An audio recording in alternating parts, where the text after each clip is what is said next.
Happy Monday. Hey, Madam Cece, good to see you on Instagram. Good to see you. Ecom Factors, so glad to see you on Instagram.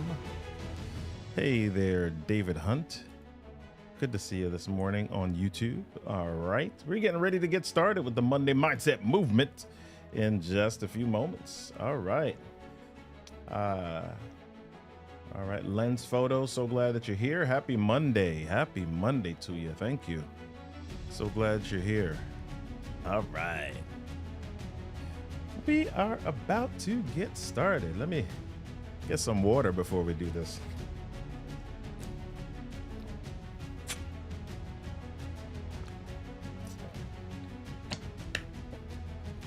Yes, sir.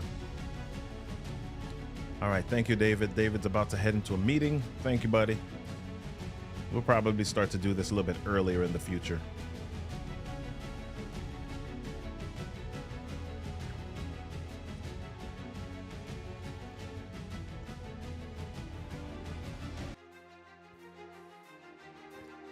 Hey, y'all, what is up? Let's jump right on in with our affirmation. Here we go. Today is my best day. Yes. Today I will win. Yes. Come on, say that with me. Today I fully embrace my God-given gifts and courageously step on my fears. Come on. Today I operate without hesitation. And today I make an impact. Yes. Let's go. Let's go. Come on. I was doing an activity with a client during a workshop, and one of the main points in the activity was that everyone was going to fail. But when people failed, I asked the group to do one thing. I asked them to cheer and clap and hoot and holler loudly when it happened. Guess what that did for the energy in the room? Oh my gosh. Well, listen, y'all, when was the last time you celebrated a win? Not just a quick yay and move on, but really soaked in the victory. So today is about celebration. Do me a favor, pop a celebration in the comments so I can shout out your celebration during the show. What are you celebrating? Hey, y'all, welcome to the show. I'm a Robert Kennedy III, RK3. That's me, the Monday Mindset Movement, 15 to 30 minutes of motivation, elevation, inspiration, designed to get you thinking, blinking, and rocking and rolling through your week. Thank y'all for showing up today on LinkedIn, YouTube, Instagram, Facebook, and even Twitch this morning. I'm so glad that you're here. Do me a favor, if you want to get down with the Monday Mindset Movement crew, head on over to MondayMindsetMovement.com. If you want to know when we're live, then text live to 240-557-8679. Yes, text live and we'll let you know when we're live. Come get some. Come get some motivation, inspiration, value bombs, and more. Oh, yes. Let's see who's in the space today. We got Ecom Factors. I like it. Good deal. We've got D. Bowden celebrating getting through the month, and I like it. Hey, Victor Sandoval, so glad that you're here this morning. Hey, Danny Lewis, Don Kirk, good to see you this morning. Lens Photos, happy Monday, good to see you. David Hunt, good morning. So glad that you're here, my friend. All right. Listen, y'all, let's jump on in and get to it. Here we go. Ooh, yeah, here we go. Motivated, elevated, and accelerated. It's your time to jump out of your comfort zone and reach higher. It's time to get up and go. Grab your cup of grit and your daily dose of resilience. It's time for the Monday Mindset Movement with your host, Robert Kennedy III, RK3.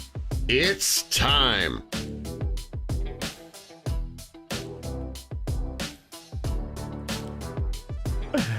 Yes. Oh, yes. So glad that y'all are here. All right. Manjunatha from Bengaluru. Good morning. So glad that you're here.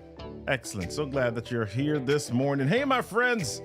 So glad that you joined the movement. Yes, the Monday Mindset Movement. If you haven't heard me say it before, the whole idea is getting in that growth, starting it up and launching it. getting in that right headspace every day. And we don't wind this thing down on Wednesday. We bring the Monday mindset into every day so that we can tap into the God-given potential in all of us and win. Yes. So before we jump in today, I've got a couple of things, awesome items, that I want to share with you. Where is it? Where's my stuff? That's not what I want. Oh, yes, here we go. First, guess what? It's coming up. It's coming soon. It's almost here. We're just about to launch the newest show in the RK3 universe. On September 3rd, we are launching the Storytelling and Selling podcast, and it's going to be hot. It's going to be great. Great resources, great conversations, and how you can up your sales game by improving your storytelling game. Focus on real estate agents and small business owners. Come on in here. We got some stuff for you to learn, so look out for the Storytelling and Selling podcast, live on Mondays at 2:30 p.m. Eastern Standard Time. If you text live to 240-557-8679, we'll send you more info. I'm so excited. And here we go. Item number two. Yes, if you're looking for a space to supercharge your business growth using public speaking and storytelling, we are soon launching the Story to Sales Mastermind. It's about learning how to leverage your voice to amplify what you're already building, doing it with others. Yes, if you want to learn more, go to storytosalesmastermind.com to fill out the interest form, and you'll get some more information shortly. All right, let's dive on in. So let's get back to the training. That I was talking about. It was several years ago. I learned this activity when I took an improv class. And in this activity, you count to 7. Right? Or you count off to 7. So not just me counting to 7, it's a group of people. So I say 1, the next person says 2, and so on and so forth.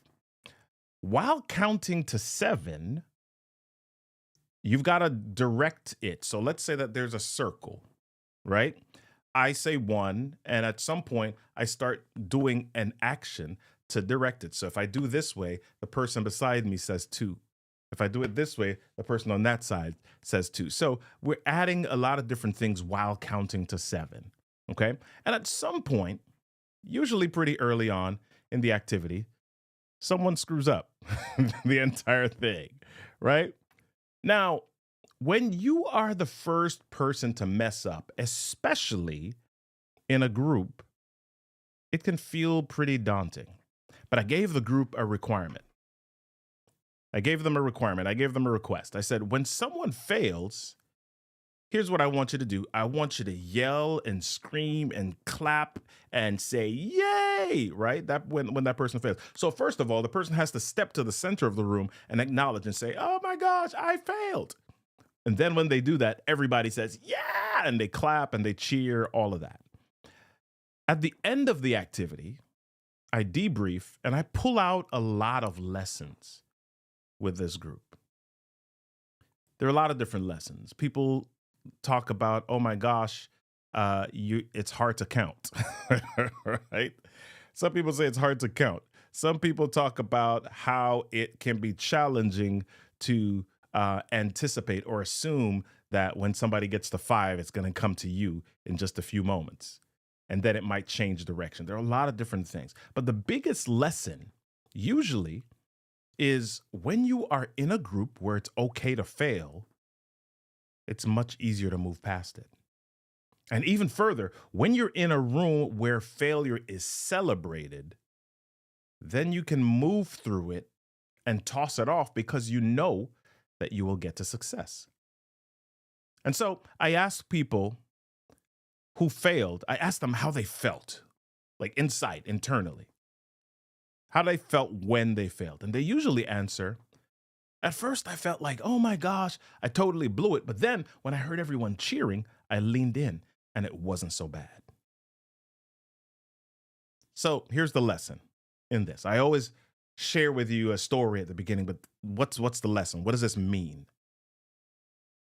If you knew that no matter what you did, you would be celebrated, how would you show up each day? If you knew that no matter what you did, you would be celebrated, how would you show up each day? Let me ask another question. How do you treat people? Do you celebrate their failure as progress, or do you beat them down because of their errors? I want you to think about it. Let's be honest. Let's be honest. I haven't always been perfect. Right? I have gotten annoyed with people for mistakes, right? Let's be honest and be vulnerable and be transparent with ourselves here, right? So how do you celebrate people's failure? People at work, think about the people you work with. Do you celebrate their failures? People in your family, do you celebrate their failures? Okay, let's get even deeper here. The people that you know, you may treat them a certain way, or you may give them a certain amount of grace. But what about those you don't know? What about those that you don't know? What about the person at the drive-through that got your order wrong? What if you celebrated them and then gave them the grace to correct the mistake? What about the person who cut you off in traffic? What if you celebrated them and gave them the grace to correct their mistake? What about the person who is new at their job, but you don't know that they're new, and then they totally mess up your date with your spouse? What if you were to celebrate them and give them the grace to correct the mistake? What if you were to celebrate them? Can I get you to commit to celebrating 5 people this week? Yeah, can I get you to commit to that? Come on, if you're committing to that with me this week, just type me in the chat or in the comments. Right? Let's see who's in the chat or in the comments here for just for a second. Oh, somebody's on Twitch talking about the best viewers. Okay, great. All right. Hey, Patrick Allman, so good to see you, my friend. Glad you're here. All right. TL Speaks. Good to see you this morning. All right. Victor is committing. Yes. Ecom Factors is committing. Can I get you to commit to celebrating 5 people this week? Yeah. Love it. I love it. I love these that are coming in, right? But I want to look at this just a little bit closer. If celebrating the failure of someone else causes them to feel empowered, what if you apply the same logic to yourself? What if you applied the same logic to yourself? Most of us overlook the good in our lives and we do reverse celebrations of the negatives. I'm going to say that one more time because I want you to get this. Most of us overlook the good in our lives and we do reverse celebrations of the negative, right? Reverse celebrations are complaints. Reverse celebration is whining. Reverse celebration is why me? Reverse celebration is something the opposite of celebrating, right? Here's what celebration does. Celebration releases dopamine, right? Which is a neurotransmitter. Yeah, former science teacher here. Dopamine is a neurotransmitter or hormone that is associated with pleasure and reward. So here's what happens. The brain tends to remember extreme emotions and events. And so it also operates based on experience familiarity. What do I mean by that? Well, if you tend to respond a certain way under certain circumstances, the next time it happens, your brain more quickly sets itself up to respond in the way that you're used to. So if you tend to celebrate, the brain prepares to celebrate more easily. If you tend to be negative, if you tend to complain, if you tend to take on stress, your brain, prepares itself for that. So the more that you celebrate, the more you can access joy, the more you can access those feelings of happiness. And if you do the opposite and you tend to employ reverse celebration, then the brain remembers that and it more easily accesses the chemicals associated with reverse celebration. What I'm saying is that celebration is good for the brain. Celebration is good for the brain. Right? So what can you celebrate this week? What can you celebrate this week? I want you to start by looking for small wins. I want you to start by looking for the small wins. I've got an electronic notepad, right? I've got an electronic notepad where I write down wins. I don't do this every day. I'm getting better at it, but I do this regularly. I write down wins because I want to remind myself to celebrate things. And typically when we think about wins, a lot of times we're thinking about, boom, I got a check. Boom, I got a promotion. Boom, I got a contract. Boom, my birthday. Boom, we're thinking about these big things. Wins aren't always huge activities, right? Last week, right, I wrote down on a couple of days, found my glasses. Win. Yeah, I'm at that stage, an age where I've got glasses, like reading glasses that are around, right? And I have a couple of them that are my favorites. And sometimes I'll take it in the car, I'll take it somewhere, and I lose it, right? So I wrote down on my wins list, found my glasses, win, right? Got a response from an ad on Facebook, win. Yeah. Spoke to 2 of my kids on FaceTime, win, right? I'm celebrating all of those. I'm celebrating all of those. And what about my failures? Can I celebrate those too? Yes, yes, and yes. Celebrate. Yeah, I see you, Paul Graham. Yes, sir. Write down the wins and write down the failures too. What about my failures? Can I celebrate those? Yeah. When I celebrate my failures, it signifies growth. I know what not to do next time. It puts me closer to success. Here's the deal. When I celebrate it, I own it. If I complain about it, I'm seeking to place blame for it.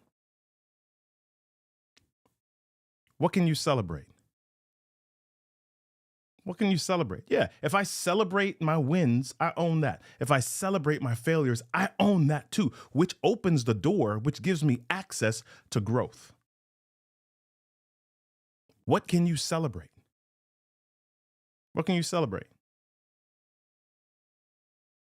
We do homework every week, and so here's what I want you to do today. Hold on, I gotta put this on screen. Galen Bingham is like, yep, finding glasses is a huge win.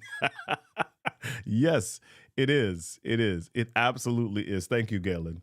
Thank you so much. Right? So here's your homework. Here's what I'd like for you to do. Here's what I'd like for you to do.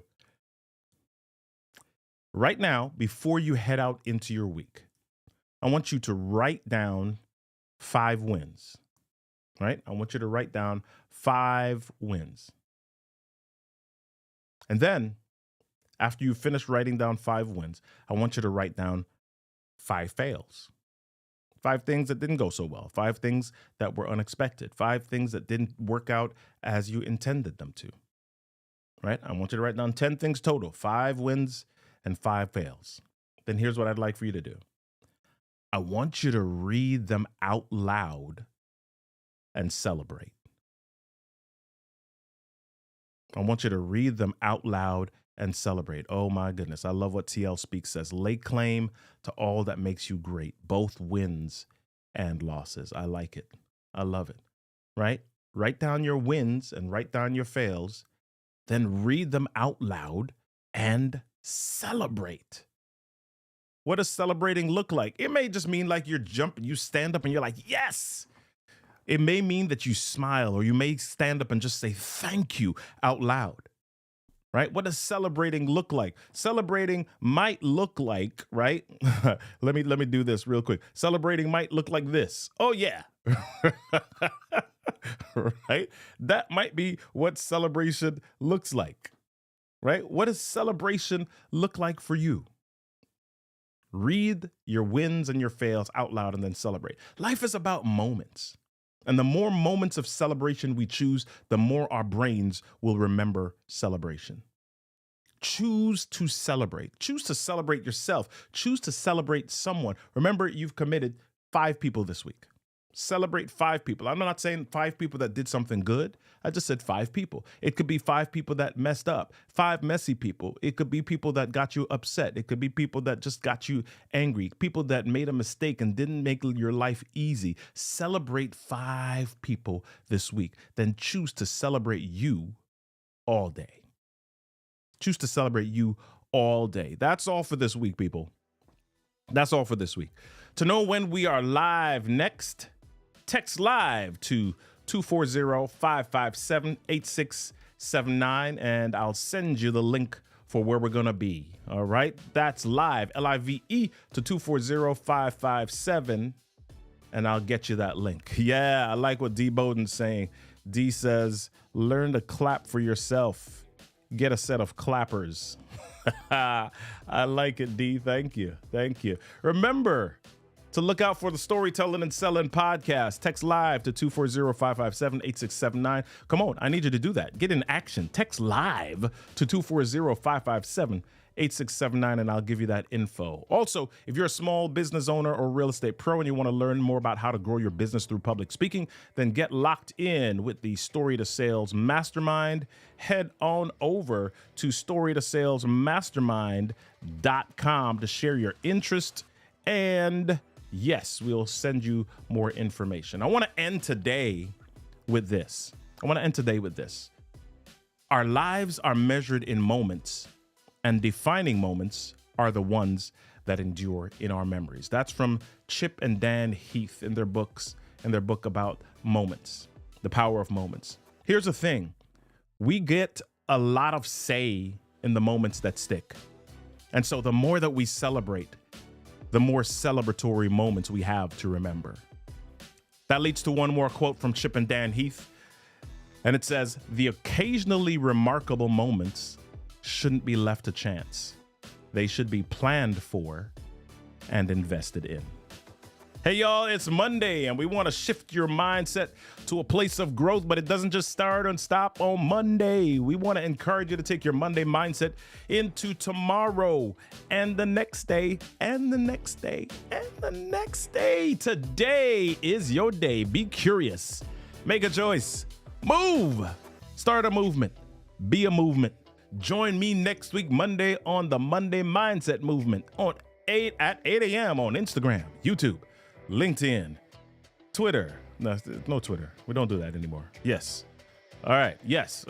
Join me next week, Monday at 8 a.m. Eastern Standard Time, Eastern Daylight Time, whatever time it is on the Eastern Coast of the United States of A.